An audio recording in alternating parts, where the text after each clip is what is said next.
우리 구원자 되신 예수 그리스도의 평강의 이 시간 함께 예배하는 예수동행교회 모든 성도님들에게 함께 하시기를 축원드립니다. 저는 춘천중앙교회 파송으로 인도네시아에서 사역하고 있는 김찬 선교사입니다. 이렇게 예수동행교회에서 주님이 또 사랑하시는 성도님들과 하나님의 마음을 나눌 수 있는 자리를 허락하셔서 감사드립니다. 잠시 기도하겠습니다. 부족한 종이 주님의 말씀을 들고 두렵고 떨리는 마음으로 이 자리에 섰습니다. 주님 의지하오니 종의 입술을 주장하여 주옵소서.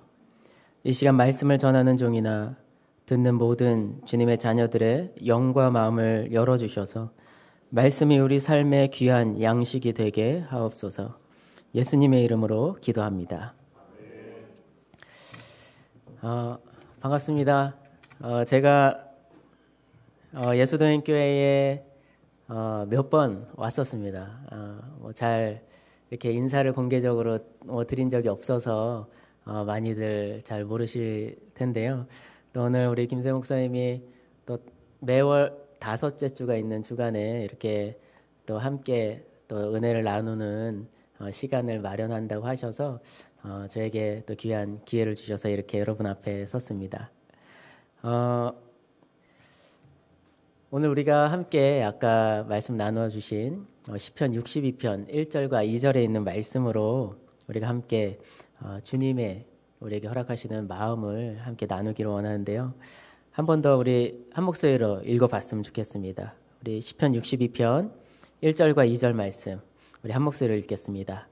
나의 영혼이 잠잠히 하나님만 바라며 나의 구원이 그에게서 나오는도다. 오직 그만이 나의 반석이시오 나의 구원이시오 나의 요새이시니 내가 크게 흔들리지 아니하리로다. 아멘.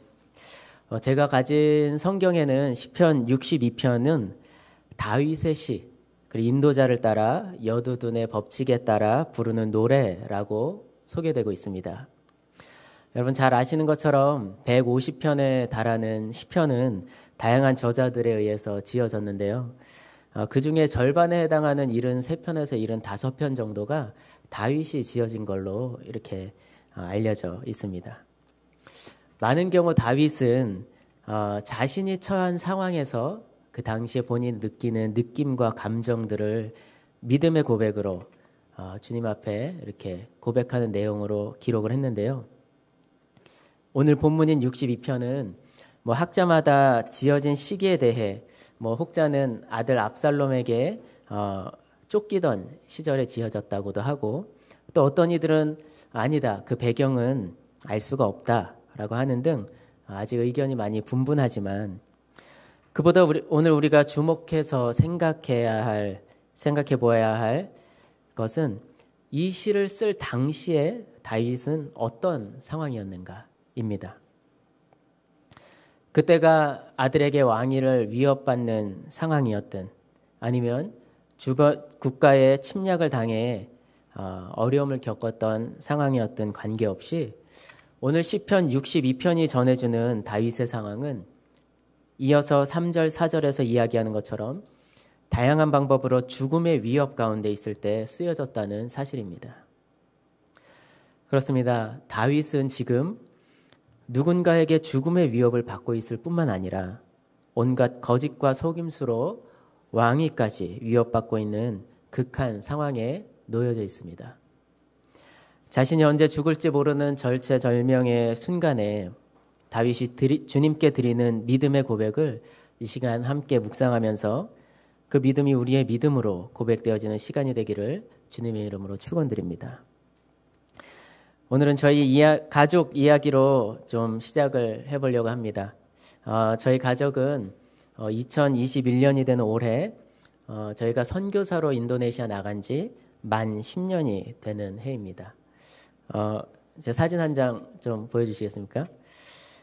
이 사진을 보시면 아마 김세현 목사님, 김선혜 사모님이 추억에 잠기실 것 같은데요.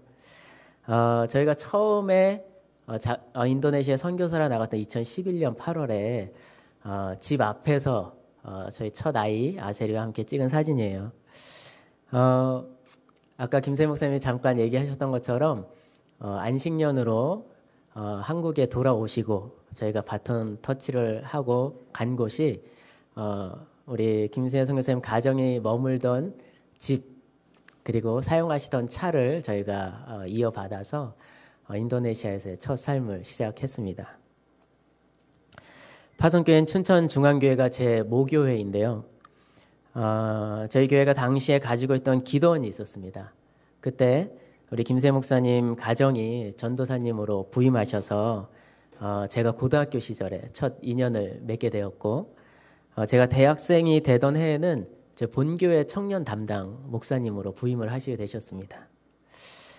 아마 그때 제가 목사님 부부를 뵙지 못했다면 지금 제가 이 모습으로 이렇게 있을 수 없을 정도로 제 삶에 가장 큰 영적인 영향을 주셨던 저의 멘토가 바로 김승혜 목사님 부부십니다. 원래 저는 선교사로 부르심을 받고 일본에 대한 마음을 갖고 기도를 하고 있었는데요. 저희 모교인 춘천중앙교회가 인도네시아에 오랫동안 선교를 하고 집중하다가 저를 또 그곳에 선교사가 하나 더 있었으면 좋겠다는 마음으로 담임 목사님이 저에게 제안하셨을 때 저희가 기도하면서 가장 결정적으로 인도네시아로 가기로 했던 이유 중에 하나가 김수혜 목사님이 계셨기 때문이에요. 그런데 저희가 막상 가려고 하니까 돌아오셔서 지금까지 안 오고 계십니다. 어떻게 보면 하나님은 제가 또 사람을 너무 좋아하고 그러다 보니까 또 때로는 또 사람들을 의지하는 저의 성향을 너무나 잘 아셨던 것 같아요. 그래서 제가 너무나 좋아하는 또 김수혜 목사님 부부가 또 그곳에 있었으면 아마 제가 또 하나님의 뜻 가운데 또 잘 성장하고 선교하지 못할까 봐 주님이 그렇게 미리 서두르지 않으셨어도 됐는데 목사님 부부를 제가 발을 디디기도 전에 바로 한 달 전에 한국으로 먼저 이렇게 오게 하셨던 건 아닌가 생각해 보게 됩니다. 두 번째 사진 한번 보여주시겠어요? 이 사진은 작년 12월에 찍은 사진이에요. 가장 최근 사진입니다. 먼저 사진에는 저희 큰아들 아세리가 10개월 때 저희가 선교지에 갔거든요.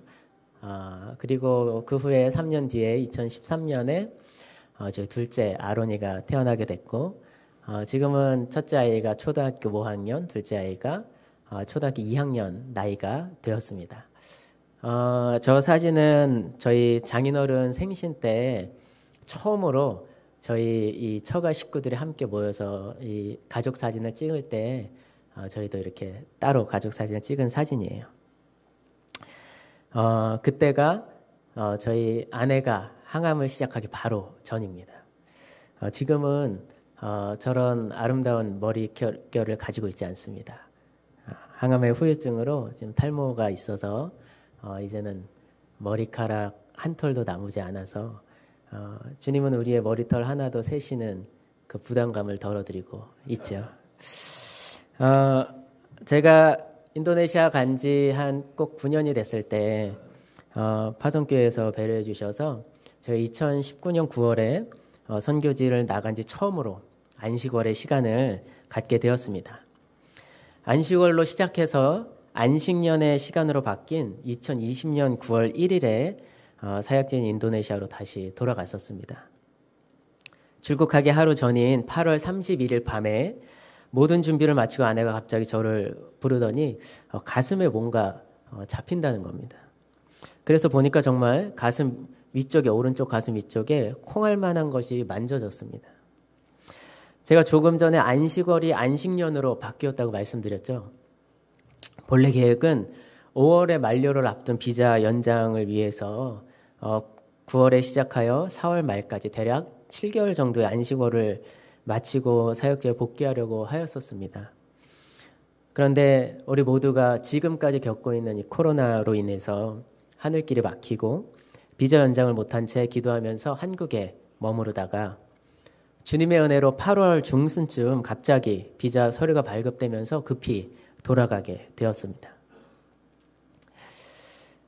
그런 일도 있고 또 안식년 중 3월 초에 저희가 종합검진을 받을 때는 아무런 이상이 없다는 소견을 들었기 때문에 일단은 예정대로 인도네시아에 돌아가게 되었던 것입니다. 인도네시아 돌아가서 병원에서 일하는 지인들에게 이러한 상황들을 좀 설명을 하니까 갑자기 이렇게 생긴 것으로 보아서 염증일 가능성이 많다는 이야기를 들었습니다. 그래서 항생제와 소염증통제를 먹어보자고 권하여서 아내도 저도 크게 걱정하지 않고 3주간 약을 먹어보았습니다. 그런데 시간이 흐르면서 가끔 아내가 참을 수 없는 고통을 느끼고 또 그렇게 통증이 올 때마다 혹이 점점 커져가는 것을 보게 되었습니다. 코로나로 현지 병원도 가는 것 자체가 쉽지 않은 상황이었기 때문에 좀 더 상황을 지켜보다가 결국은 11월 2일에 현지 병원에서 진료를 받게 되었습니다. 다음 날부터 이틀에 걸쳐 초음파 조직 검사를 하고 그 결과 유방암 3기 진단을 받게 되었던 것입니다. 아내도 저도 안식년에서 막 돌아왔기 때문에 여러 가지 부담감이 저희 안에 있었습니다. 그래서 기도하면서 파송교회와 또 나누고 논의한 후에 11월 8일 치료를 위해서 급히 한국으로 돌아오게 되었습니다. 그때까지만 해도 아내는 자신이 암 진단 받았다는 것을 몰랐습니다. 저는 하나님의 은혜라고 생각하는데 인도네시아 현지 의사가 이제 암 3기라고 이야기하는 그 순간에 저희 아내가 그 말을 알아듣지 못했어요. 그래서 주님이 저에게 지혜를 주신 거라고 믿는데 제가 일단은 한국에 가서 검사를 받는 게 좋겠어. 그렇게 이야기를 하고 아내에게 이야기를 했던 것입니다. 한국에 돌아오는 길 공항에서 SNS를 통해 지인들에게 상황을 처음 알리고 중보기도를 부탁하였습니다. 많은 분들의 기도와 도움으로 좋은 선생님을 소개받아 2주간의 자가격리를 마치고 곧바로 일산 차병원에서 정밀검사를 받게 되었고요. 또 예정보다 검사 결과가 일찍 나와서 결과를 보러 병원에 갔을 때 담당 선생님이 본래 본인이 이전에 근무하시던 신촌 세브란스 병원의 종양내과 선생님을 소개하시면서 아무래도 입원해서 치료받는 게 좋겠다고 이야기를 듣게 되었습니다.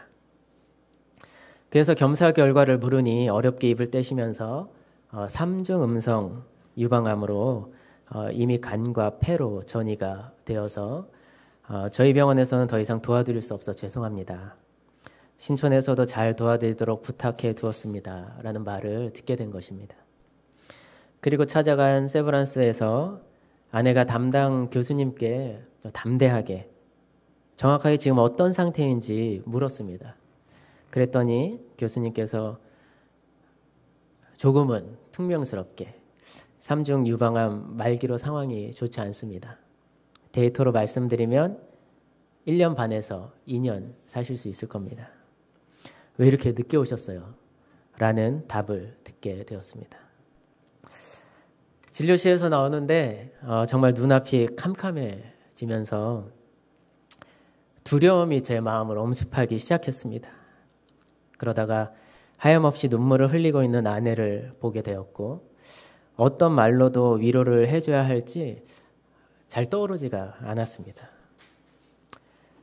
걱정과 두려움이 제 마음을 사로잡을 때쯤 저는 마음으로 예수님을 부르기 시작했습니다. 그리고 얼마 지나지 않아 문득 데이터가 아닌 생명의 주관자 되신 주님을 바라보자는 마음이 들었습니다. 그리고 아내에게 여보, 데이터는 데이터일 뿐이고 생명의 주관자 되신 주님을 바라보자고 믿음으로 고백하였습니다. 그러자 아내도 그래, 아세리 때 난 이미 죽었었는데 주님이 한번 살려주셨는데 또 살려주실 거야 말하며 마음을 다잡게 되었습니다. 사실 저희 가정은 제 아내는 이미 첫 아이 아세리를 출산할 때 과다출혈로 의학적으로 죽음을 경험한 적이 있습니다. 벌써 11년 전 일입니다. 다시 한번 육신의 질병을 통해 죽음을 선고받은 저희에게 주님께서는 시편 62편의 말씀을 통해 저희의 믿음에 믿음이 어디에 있는지를 묻고 계셨습니다. 다시 본문으로 한번 돌아가 볼까요? 오늘 다윗은 본문 3절과 4절에 자신의 상황을 이렇게 설명하고 있습니다. 제가 읽어보겠습니다.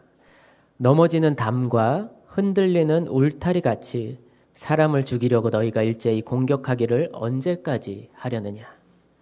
4절에 그들이 그를 그의 높은 자리에서 떨어뜨리기만 꾀하고 거짓을 즐겨하니 입으로는 축복이요 속으로는 저주로다.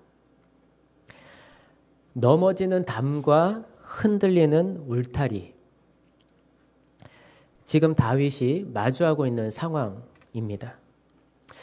우리가 잘 아는 것처럼 담과 울타리는 보통 각 구역의 경계를 구분하는 기능을 합니다.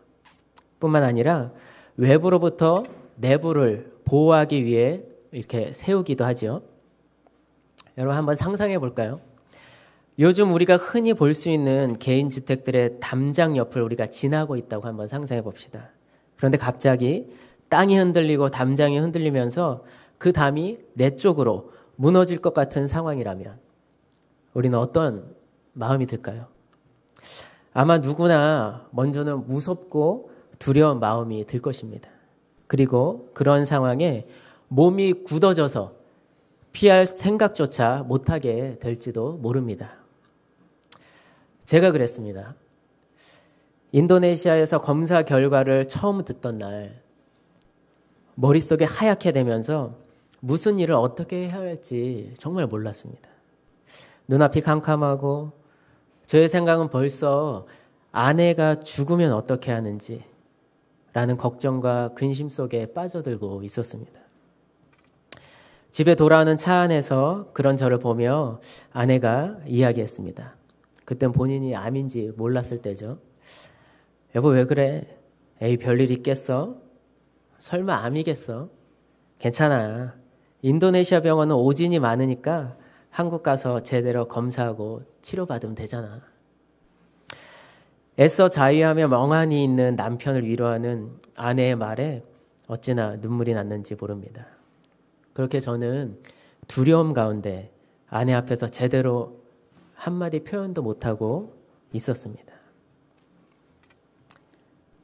다윗이 살던 시대로 가볼까요?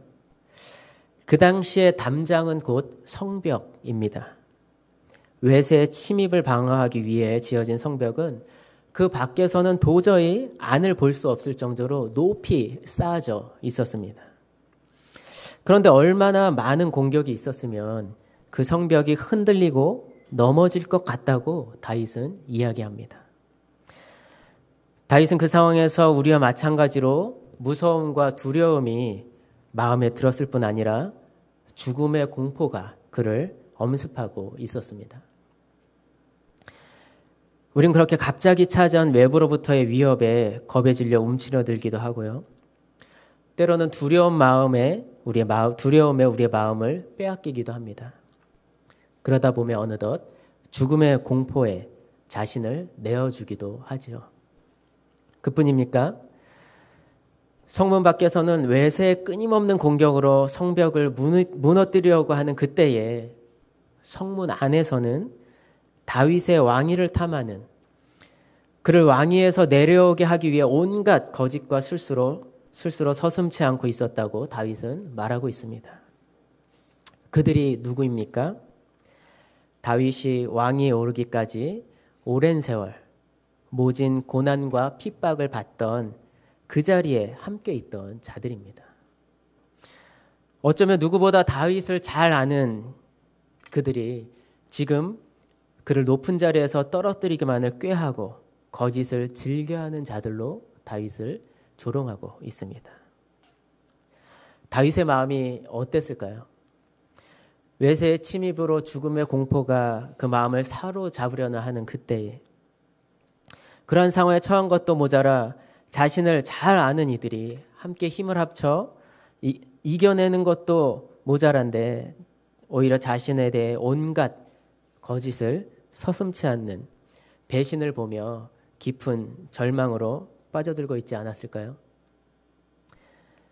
그 누구보다 믿고 사랑했던 자들이기에 다윗은 분명 더 슬프고 비통한 마음으로 아파했을 것입니다. 한국에 돌아와 담당 교수님께 아내의 정확한 상태를 듣고 아내 앞에서는 담담한 척, 믿음이 있는 척 했지만 순간순간 아내가 암에 걸린 이유가 혹 나 때문은 아닌가 하는 사단의 참소에 저 자신이 심한 내적 갈등을 겪게 되었습니다. 더군다나 아내가 암 걸렸다는 소식을 듣고 정말 많은 분들이 관심을 가지고 나름대로의 방법을 저희들에게 표현해 주셨는데 그중 몇몇 분들은 열정이 좀 과하셨는지 저희를 정죄하는 듯한 이야기를 하는 분들도 계셨습니다. 안 그래도 아내가 암에 걸린 것이 혹 나의 잘못 때문 아닌가 스스로 고통스러워하고 있는데 그러한 말을 들으며 마음을 지키기가 정말 쉽지 않았습니다. 하지만 제가 다시금 주님을 바라볼 때 어쩌면 절망적인 상황 가운데 오늘 다윗과 같이 고백하도록 믿음을 주시는 주님의 손길을 경험하며 더 이상 사단의 참소에 머무르지 않게 되었습니다. 어려움이 되었던 분들의 말 또한 더 이상 저에게 아무런 영향력을 주지 못했습니다. 아내는 3중 음성 암에 효과가 있는 임상에 참여하려 했다가 당일날 간 수치가 높게 나오면서 임상 자격을 잃게 되었습니다. 암치료를 시작하기 전에 이렇게 여러 가지 우여곡절들이 있었는데요. 그 당시에 증상이 너무 심해서 담당 교수님이 효과를 장담할 수 없는 일반 항암제로 급하게 시작하는 게 좋겠다고 하셔서 그날로 첫 번째 항암을 시작하고 지난 목요일 1월 28일 날 3차 항암까지 잘 마쳤습니다. 무엇보다 감사한 것은 많은 동역자들의 기도로 주님께서 지금의 항암제를 통해 역사하고 계신다는 사실입니다. 그래서 암 부위가 많이 줄어들었고요. 이제 2월 6일 그동안 암 치료에 대한 효과와 몸 상태를 살피기 위해 CT와 본스캔으로 중간 검사를 받을 예정입니다. 기도하는 것은 아내의 상태가 호전되고 소망을 갖게 되는 결과를 보기 원합니다.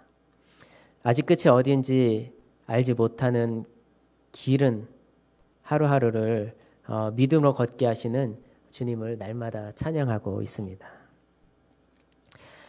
이러한 상황을 겪을 때에 하나님이 저에게 순간순간 말씀의 은혜를 주셨습니다.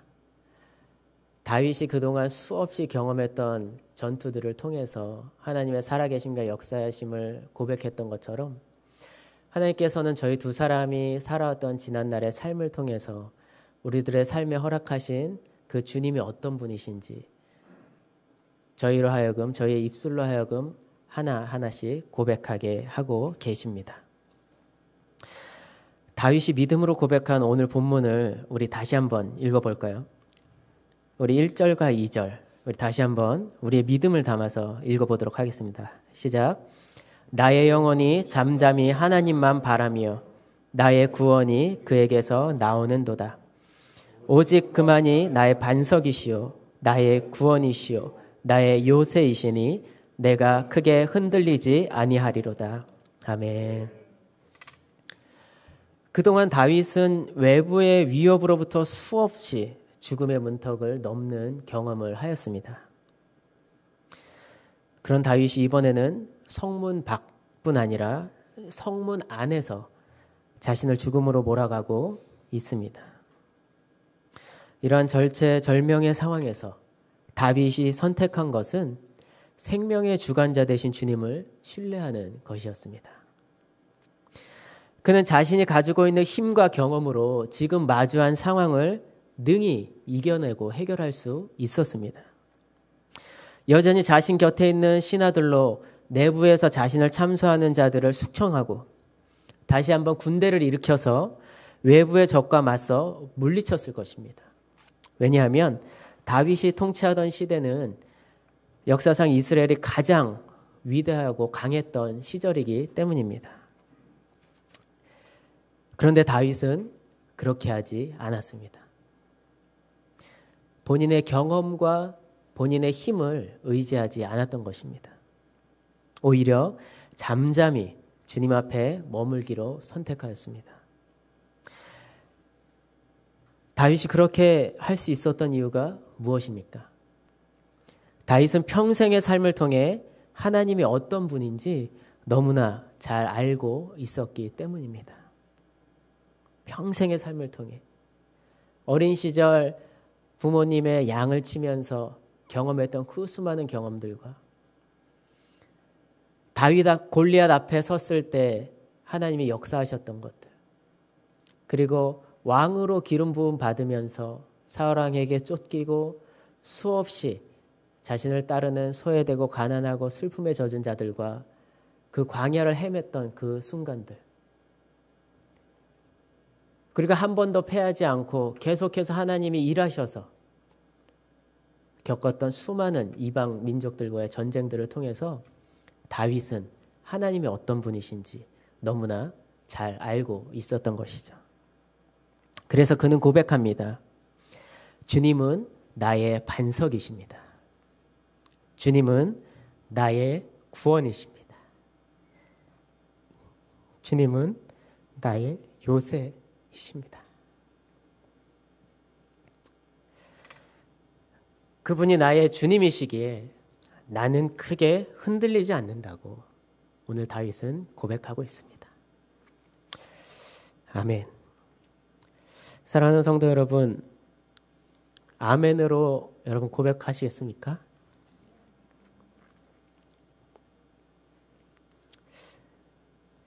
지금 제가 경험하고 있는 이 시간이 저도 언제 끝날지 잘 모르겠습니다. 제가 태어나면서 이렇게 끝이 보이지 않는 터널을 한 2번 이렇게 경험한 적이 있는데, 그 첫 번째 터널은 군대 처음 들어갔을 때 선임 병사가 오더니 주먹을 한번 이렇게 줘보라고, 그거 한번 보라고. 뭐가 보이냐? 까맣습니다. 그게 네 군생활이야. 그게 첫 번째였고, 2번째는 아까 잠깐 언급한 것처럼 저희 첫째가 태어나는 그날. 여러분, 자녀들 이제 출산해 보신 부모님들은 그날을 다 기억하시잖아요. 이전에 한 번도 경험해 볼 수 없는 기쁨을 저는 그날 새로운 기쁨을 경험했습니다. 그런데 그 기쁨을 제 마음에 누려보기도 전에 아내가 죽어버린 거예요. 그때 정말 인생에 있어서 가장 힘든 터널을 지나는 그런 시간이었습니다. 근데 주님이 지금 또다시 저를 터널 광야로 이끌고 계십니다. 정말 처음에는 앞이 하나도 보이지 않고 어둠만 가득한 터널이었는데, 제가 주님을 바라보면서 하나님이 나에게 어떤 분이신지를 고백할 때 저에게 한 줄기 빛이 있는 것을 발견하게 되었습니다. 빛이 있다는 것은 끝이 있다는 거잖아요. 그래서 그 빛을 따라가다 보면 결국은 이 터널을 잘 빠져나갈 수 있을 거라는 희망이, 그 소망이 저에게 생겼습니다. 많은 아내가 암을 경험하고 나니까 제 주변에 암을 경험하신 분들이 참 많더라고요. 그리고 지금도 함께 또 우연치 않게 저희 아내와 같은 진단명으로 또 투병하고 계신 저랑 너무 가까운 지인이 계셨더라고요. 이제는 앞으로 어떻게 이 상황을 끝나게 될지 모르지만 주님 앞에 우리가 정말 간절하게 기도했을 때 주님이 저희에게 주셨던 약속의 말씀은 이 일을 통해서 주님이 영광 받으시겠다라는 것이었습니다. 저희는 그렇게 믿습니다.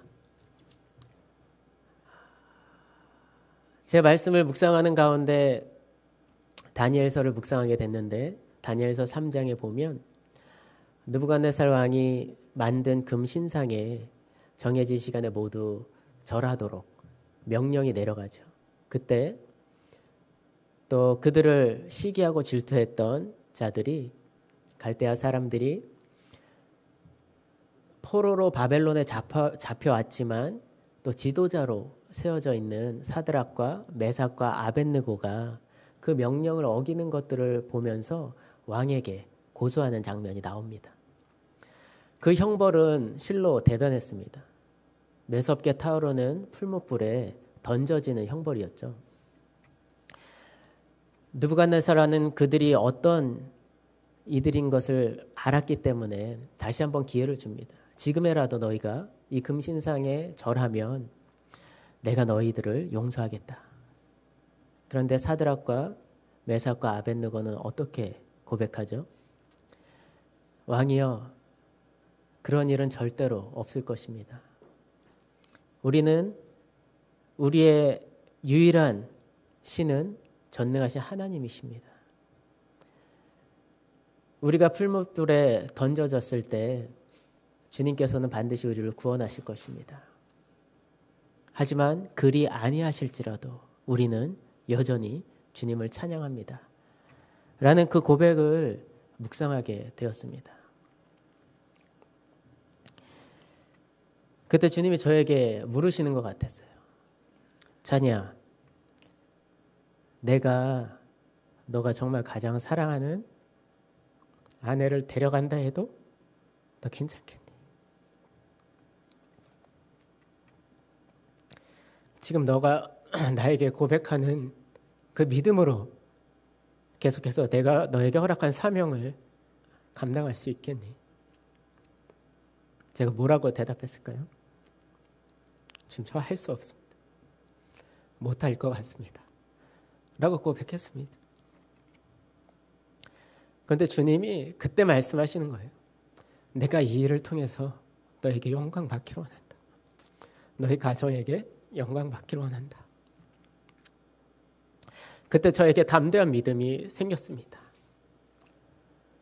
사드락과 메삭과 아벳느고를 풀무불에 던지셨을 때 그곳에서 능히 털끝 하나도 상하지 않고 살리셨던 그 주님을 제가 믿음으로 고백하게 되었습니다. 그렇습니다. 저뿐 아니라 지금 함께 예배하고 있는 우리 사랑하는 예수동행교회 성도님들 또한 지금까지 인생 가운데 많은 어려운 상황을 경험하셨을 줄로 믿습니다. 지금까지 우리의 삶을 뒤돌아볼 때 그 누구 하나도 예함 없이 비록 그 모양은 다를지라도 어려운 상황을 마주하며 지금까지 잘 오셨을 것입니다. 그로 인해 때론 좌절을 경험한 분도 계실 테고 절망을 경험했던 적도 있으실 것입니다. 나 스스로 그 상황을 이기기 위해 부단히 발버둥치며 지금까지 버텨온 분도 분명히 계실 것입니다. 여러분, 그러한 상황 속에서 그 고난과 같은 상황 속에서 무엇을 찾고 있으셨나요? 그 어려운 상황 가운데 여러분은 누구를 찾고 계셨습니까? 제가 믿기는 지금까지 역경 속에서 우리의 연약함을 도우시는 주님을 바라보며 그 고난을 이기며 지금까지 살아오셨을 줄로 믿습니다.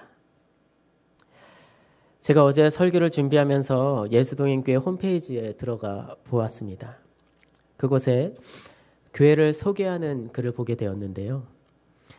예수동행교회는 삶의 모든 영역에서 예수님과 행복한 교제가 이루어지도록 함께 훈련하고 세워가는 공동체입니다. 라는 소개 글을 보게 되었습니다. 여러분, 그렇습니다. 오늘 시편 62편에서 다윗의 고백이 바로 우리 예수동행교회 성도님들의 고백이 아닙니까? 삶의 모든 영역에서 예수님과 행복한 교제가 이루어지는 것. 우리는 더욱더 분명하게 하나님이 어떤 분이신지 그 삶을 통해서 알게 될 것입니다. 우리가 어떤 어려운 상황 가운데 있을지라도 우리가 두려워하지 않을 이유가 있습니다. 바로 오늘 다윗이 고백하는 것처럼 우리가 아는 그 하나님이 우리의 구원자시고 우리가 아는 그 하나님이 나의 반석이시며 나의 요새가 되신다는 사실입니다. 다윗은 그 삶 속에서 수없이 많은 고난과 역경을 견디며 살아왔습니다. 오늘 다시 마주한 절체절명의 상황 속에서 그 자신의 경험과 능력을 의지하지 않고 잠잠히 하나님 앞에 머무르며 크게 흔들리지 않을 수 있었던 이유가 있다면 다윗의 평생의 삶을 통해 경험한 하나님을 향한 신뢰 때문이었습니다. 사도 바울의 고린도전서 10장에서 이렇게 이야기하죠. 오직 하나님은 우리가 감당하지 못할 시험 당함을 허락하지 아니하실 뿐만 아니라 시험 당할 즈음에 또한 피할 길을 내사 우리로 능히 감당하게 하신다고 말씀하십니다. 여러분 믿으십니까? 앞으로 우리가 마주할 어떠한 어려운 상황 속에서도 오늘 다윗과 같이 하나님을 향한 신뢰와 믿음으로 크게 흔들리지 않고 승리하며 살아가는 저와 성도님들의 삶이 되기를 주님의 이름으로 축원합니다.